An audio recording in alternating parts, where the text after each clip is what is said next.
7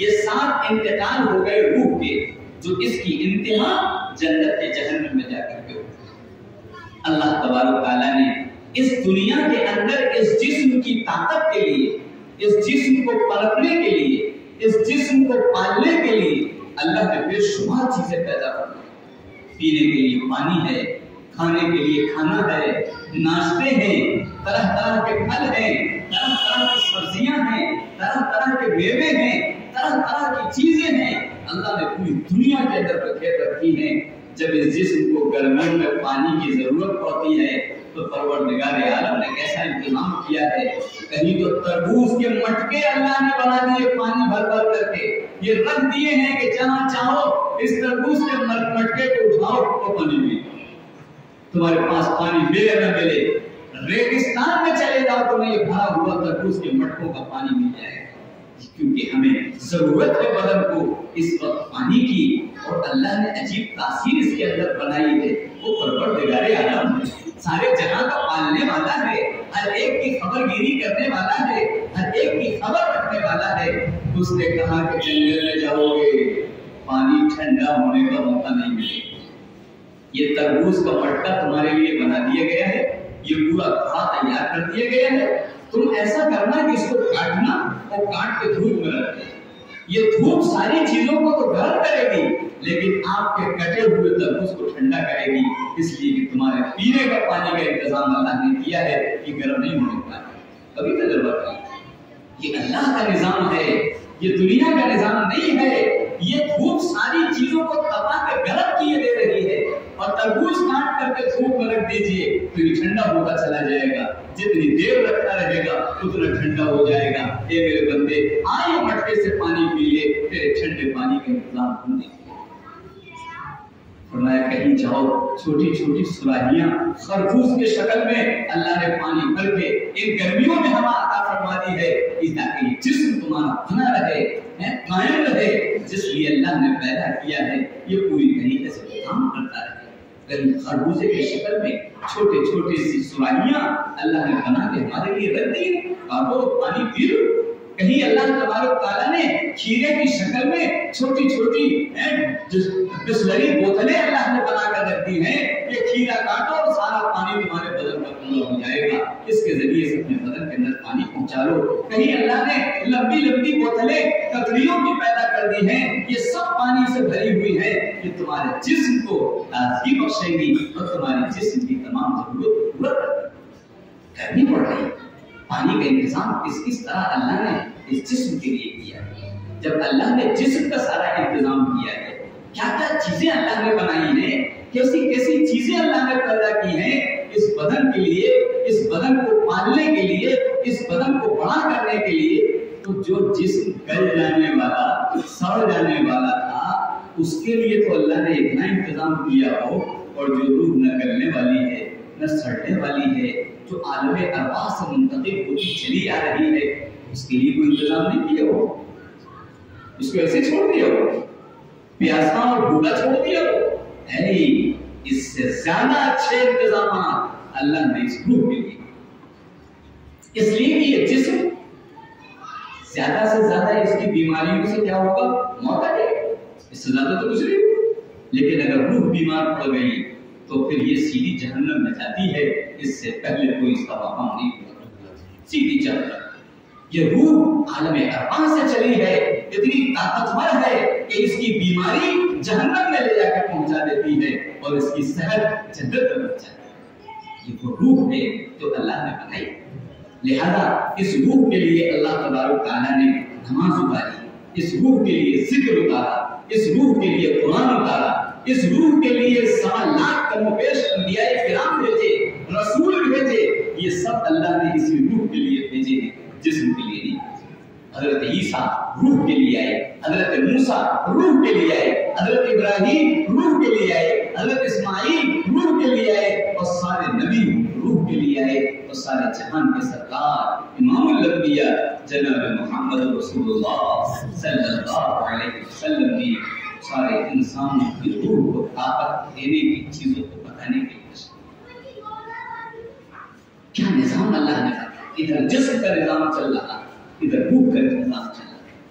اس روح کے انتظام میں اللہ تبارک تعالیٰ نے یہ نماز، یہ قرآن پاک، یہ تلاوت، یہ سارے اذکار، یہ قربانی، یہ حج، یہ زکات، یہ سارا نظام جو ہے یہ جسم کا نہیں ہے، یہ سارا نظام روح کا ہے کہ تمہاری روح صحت مند رہے، تمہاری روح پیاسی نہ رہنے پائے، تمہاری روح بھوکی نہ رہنے پائے، تمہاری روح طاقتور بن جائے اور یہ روح جہنم کی طرف نہ جائے، یہ روح جنت کی طرف جائے۔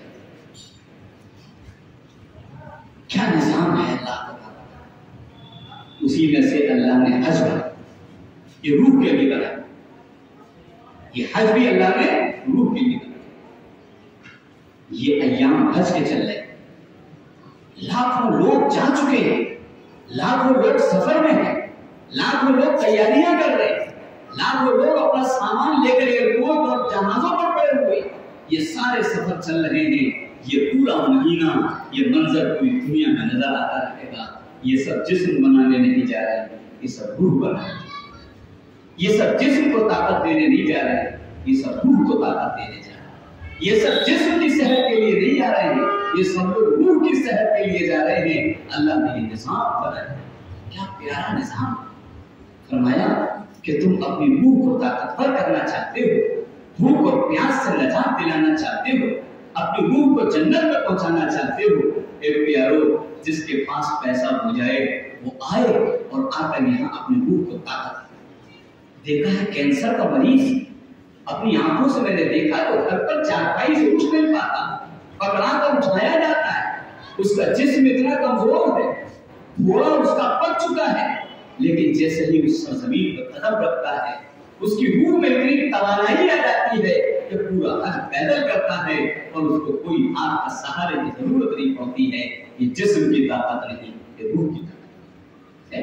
جو انسان یہاں پر 1 کلومیٹر نہیں چل سکتا ہے، حج کے دنوں میں اس کو 7-7 8 کلومیٹر پیدل چلنا پڑتا ہے، وہ روح کی طاقت سے چلتا ہے، وہ جسم کی طاقت سے نہیں چلا کرتا۔ یہ منظر اللہ نے پوری دنیا کو دکھلایا ہے۔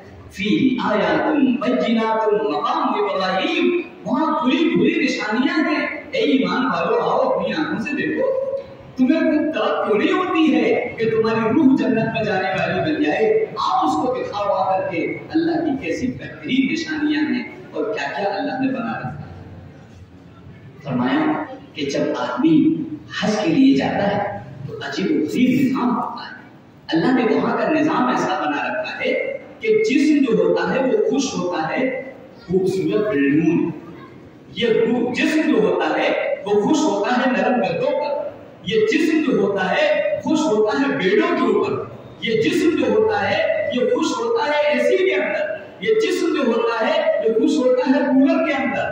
لیکن آؤ ذرا حج کا منظر دیکھو، یہ گدے چھوڑ کر، یہ اے سی چھوڑ کر، یہ سارے آرام چھوڑ کر مزدلفہ کے میدان میں بادشاہ سے لے کے فقیر تک ہر شخص زمین پر پڑا ہوتا ہے، نہ وہاں بیڑ ہوتا ہے، نہ گدا ہوتا ہے، ایک چٹائی ہوتی ہے اور چٹیل میدان ہوتا ہے، اور اس کو ایسا مزہ آتا ہے جو گدوں میں نیند نہیں آتی، وہ وہاں مزے کی نیند اس کو آیا ہے۔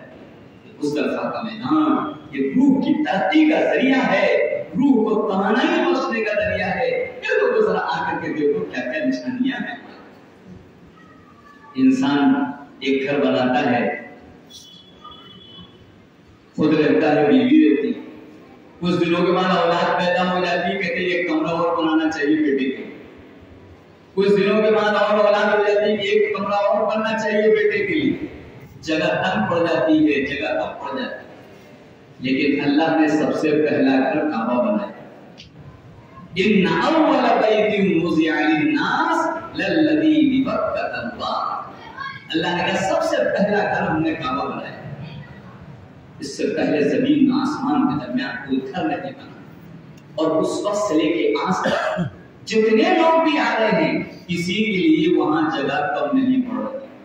جب 1 لاکھ لوگ حج کرتے تھے وہ بھی اسی کعبہ کے چاروں طرف چکر لگا لیتے تھے، اب 40 لاکھ لوگ جا رہے ہیں وہ بھی اسی کعبہ کے چاروں طرف چکر لگا لے رہے ہیں، اور جب 1 کروڑ لوگ پہنچیں گے تو وہ بھی اسی کعبہ کے چاروں طرف چکر لگا لیں گے۔ کوئی شخص یہ نہیں کہہ سکتا کہ یہ چکر لگانے کی جگہ ہے۔